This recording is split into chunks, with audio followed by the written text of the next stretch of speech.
세계 정치 경제는 트럼프가 99% 정한다. 트럼프가 당선될 가능성에 대해서 고민을 해놔야 되느냐. 나토에 내 발 빼. 너들 정쟁 분담금 안 하면 우리는 나토 엑시트 할 거야. 안녕하십니까. 곽수종의 경제단판 시청자 여러분, 경제단판 채널 PD 강상욱입니다. 오늘은 내년 미국 대선 전망과 함께 세계 경제와 한국 경제에 미칠 영향에 대해서 좀 짚어보고자 합니다. 미국 대선이 이제 내년입니다. 1년여 정도 남았는데요. 상황을 간단하게 제가 정리를 해보겠습니다.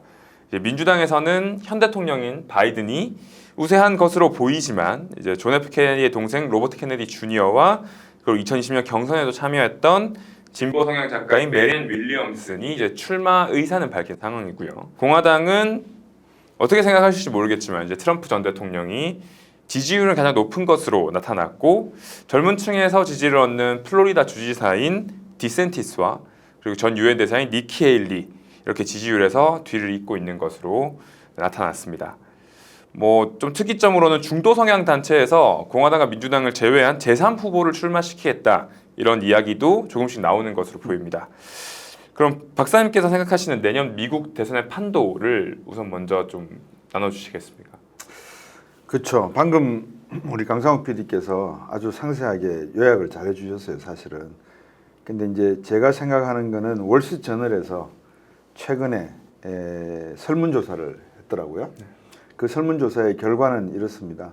박빙이다. 둘이가 지금 거의 헤드투헤드, 박빙의 싸움을 하고 있다. 공약으로 놓고 치면 두 사람 다 생각하고 있는 게 어떤 선거 공약을 내세울지에 대해서 낙태 문제라든지 또 동성애 문제라든지 이런 문제를 가지고 이야기했지만 핵심은 아무래도 실업 문제, 노동 문제와 소득의 분배 문제가, 경제 문제가 핵심이 될 거라고 그렇게들 다 보고 있는 것 같습니다. 자, 그럼 이제 제가 왜 그 트럼프가 당선될 가능성에 대해서 우리나라도 그렇고 고민을 해놔야 되느냐라고 놓고 그 말씀을 드리는 이유가, 트럼프 대통령이 2020년 대선 이전에 자기 임기 동안 2017년부터 임기 동안에 보여줬던 대외 정책을 놓고 보면 상당히 트럼프식의 정치와 경제와 외교를 했거든요.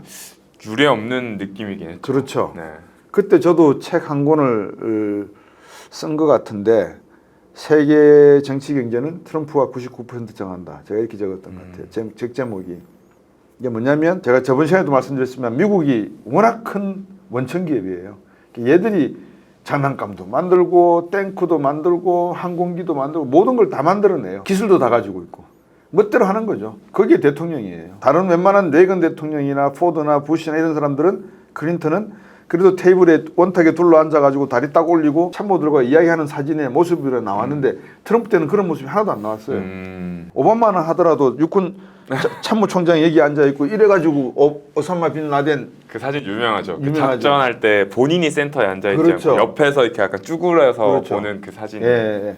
이제 그런 모습과는 트럼프는 완전히 대변되는 거예요. 그래서 트럼프가 부러워했던 사람이 푸틴, 시진핑, 또 김정은, I like this guy 그러잖아요. 그러니까 이제 상당히 정책이 많이 바뀔 수밖에 없기 때문에 우리나라도 제가 저번 시간에 말씀드렸지만 IRA 법안, 칩스 법안을 생각지도 않고 있었던 것 같다. 이거는 정말 직무유기다라고 제가 말씀드렸는데, 우회적으로. 그러면 이제 트럼프가 만약에 당선됐을 때 지금 세계 경제를 놓고 봤을 때 어떤 상황이 될 것이냐. 미 연준은 계속해서 금리를 인하할 것이냐. 재정은 팽창을 할 것이냐. 대만 외교 정책은 어떻게 변할 것이냐. 북한과의 대화는 다시 재개할 것이냐. 이런 것들을 다 다시 해야 될 것 같아요. 그런 입장에서 이제 트럼프의 재선 가능 시나리오를 고민해야 된다는 거예요. 트럼프가 만약에 백악관 참모진을 꾸밀 때 트럼프가 새롭게 대통령이 당선되면 어떻게 참모진을 꾸밀 것 같습니까?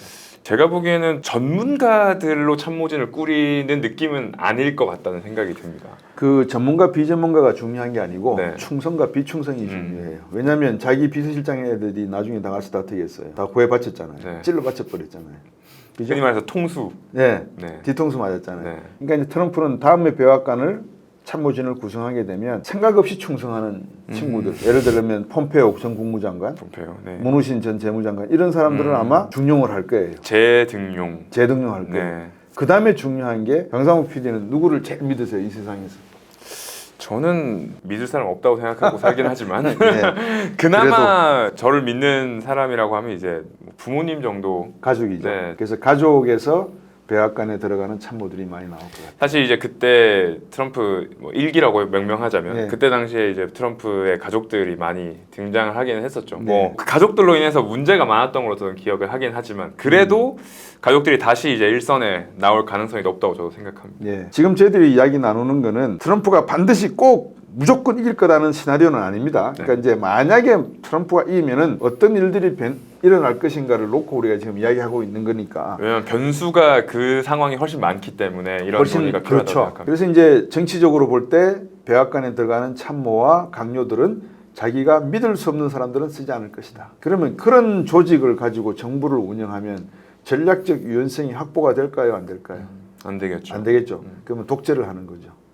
트럼프가 멋대로 하는 거예요. 트럼프의 과거 대러시아 정책, 대중국 정책을 놓고 봤을 때, 대한반도 정책을 놓고 봤을 때 트럼프가 당선이 되면 과거에 했던 정책을 연기해서 할까요? 아니면 판을 바꿔버릴까요? 지금 이제 뭐 당선 이후 4년이 또 지났으니까 아마 또 다른 판을 가지고 등장하지 않을까 그렇죠. 이런 생각이 듭니다. 저도 그렇게 봐요.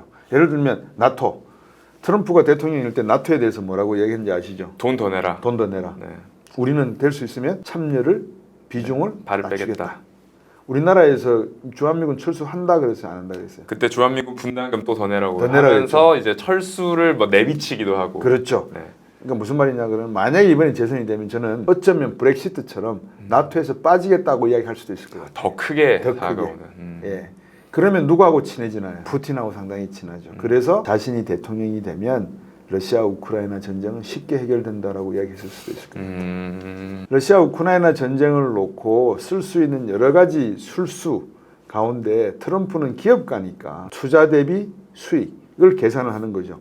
나토에 내 발 빼. 너들 전쟁 분담금 안 하면 우리는 나토 엑시트 할 거야.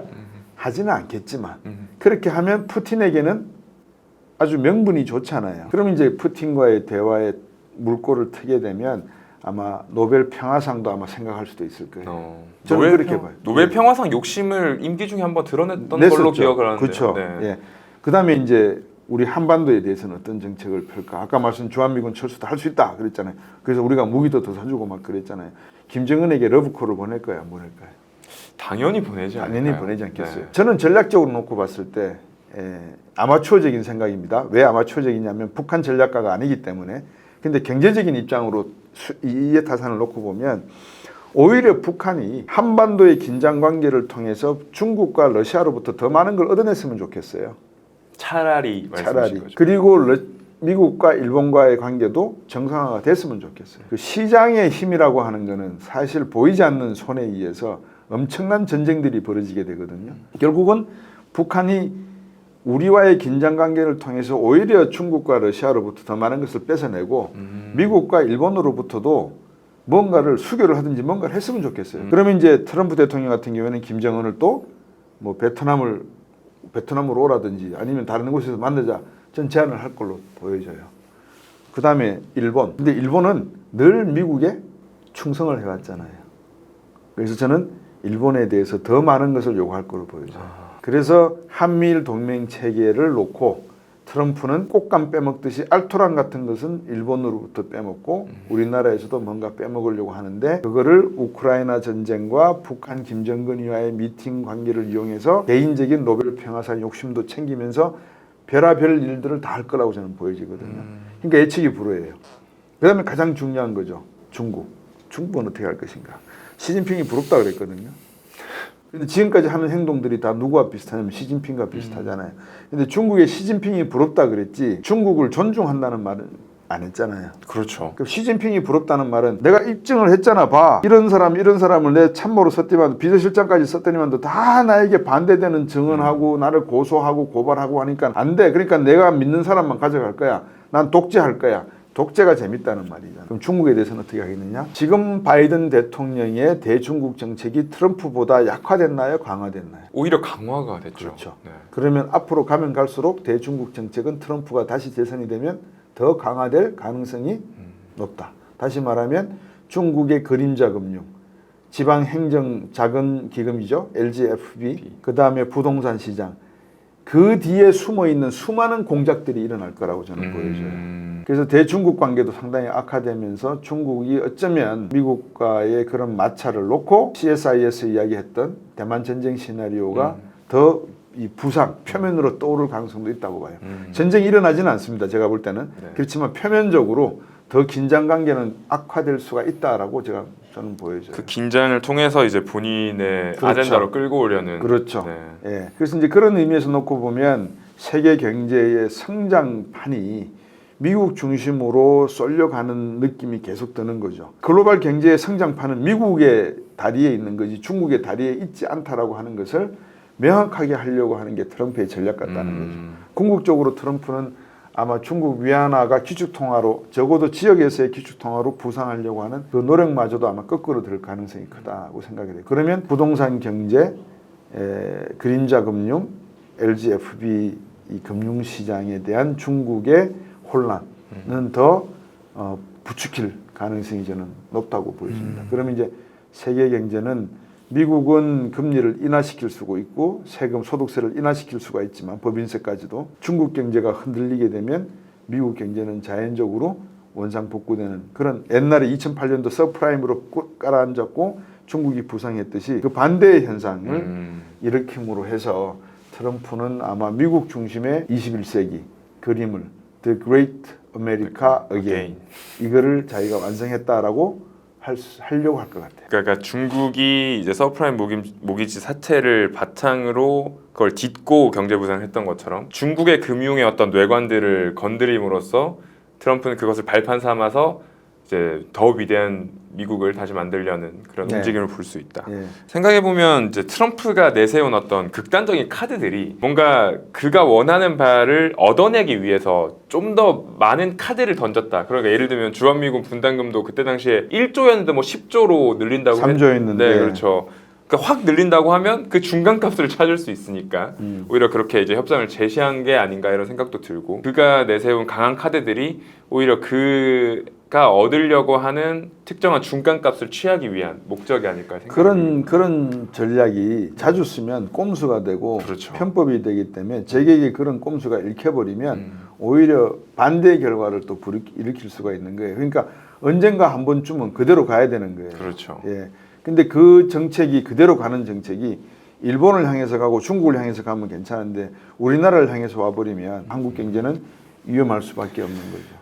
그럴 수 있겠네요. 네. 그러면 박사님께서 생각하시는 이제 트럼프 대통령의 이제 당선 시나리오에서 한국이 처할 수 있는 리스크는 혹시 어떤 게 있을 거라고 판단하실까요? 한국이 처한 리스크는 우리 자체가 갖고 있는 리스크가 제일 커요. 미국 경제가 미국 트럼프 대통령이 어떤 대외 정책, 대한반도 정책을 쓰는지는 한국 경제에게 그다지 중요하지가 저는 않다고 보여집니다. 지난 시간에 제가 말씀을 드렸잖아요. 우리는 지금 우리의 자아상을 잃어버린 상태다. 무엇을 해야 되며 무엇을 왜 해야 되며 어떻게 해야 되는지 그 목적과 방법과 모든 과정에 대한 이야기에 대한 전반적인 논의 과정을 우리는 상실하고 있는 것 같아요. 그래서 예를 들어서 그 개근 거지라는 말도 있다 그러더라고요. 아, 예, 요즘 초딩들 사이에서 그런 얘기가 많이 나오고 있습니다. 그러니까 방학 때가 아니고 학기 중에 선생님에게 장기 해외 뭐 부모님을 따라가서 연수를 하든 뭘 하든 그런 경험을 한 번도 안 하면 6년 동안 개근을 하면 그걸 개근 거지란 그러니까 이게 그냥 웃고 지나가는 이야기 같지만 서글픈 이야기들이에요. 금명금소 전략이 중요한 덕목이라는 건 알지만 이것보다 더 중요한 거는 내가 다른 애들보다 다르다는 것 또는 나는 너희들과 같은 동질의 종류라는 사람들이다라고 하는 이건 하나의 기득권을 만들어가는 과정이잖아요. 네. 지난 시간에 말씀드렸습니다. 그러면 이것들이 한국 경제 발전 과정에서 얼마나 중요한 역할을 했냐 앞으로 할 것이냐 이게 첫 번째 문제라는 거예요. 근데 그거를 정확하게 미국은 알고 있다 모르고 있다 저는 안다고 봐요. 중국의 약점이 어디 있다는 걸 알고 있는데 한국 경제의 약점 정도는 쉽게 아는 거 아니겠어요? 그렇죠. 그러니까 그런 경제에 미국의 입장에서 숙련된 조교의 시범을 보여줄게라고 했을 때 일본보다도 한국이 더 쉽다고 생각한다면 그거는 엄청난 파장을 갖고 올 수 있다는 거예요. 그거를 지금은 우리가 모르니까 그렇죠. 이러고 있는데 냉정하게 봤을 때 미국이라고 하는 경제가 일본을 쓰러뜨리는 게 자국 경제에 이득이 될까? 한국 경제를 한번 툭 건드려 주는 게 이득이 될까? 그 판단을 할 거라는 거고 그 내용들은 미국이 다 알고 있을 것이다라고 하는 것을 제가 말씀드리는 거예요. 트럼프 대통령이 돼서 당선되게 되면 한국 경제가 또 다른 외환위기까지 가지는 않겠지만 거의 근접한 수준으로 갈 가능성이 일본보다 더 높다는데 우리가 위기의식을 가져야 된다 이 말씀입니다. 오늘 시간은 이제 2024 미국 대선 전망을 가지고 박사님과 이야기 나눠보았는데요. 왜 계속 트럼프 얘기만 하냐 이렇게 말씀을 이제 여쭤보시는 분들이 있을 것 같아서 경제적으로 봤을 때는 이제 트럼프의 당선이 사실 리스크가 크고 변수가 많은 시나리오이기 때문에 이렇게 트럼프의 당선을 무게를 두고 한번 이야기를 나눠보았습니다. 박사님 그러면 저희는 다음 시간에 네. 또다시 뵙도록 하겠습니다. 예, 감사합니다. 수고하셨습니다. 고맙습니다.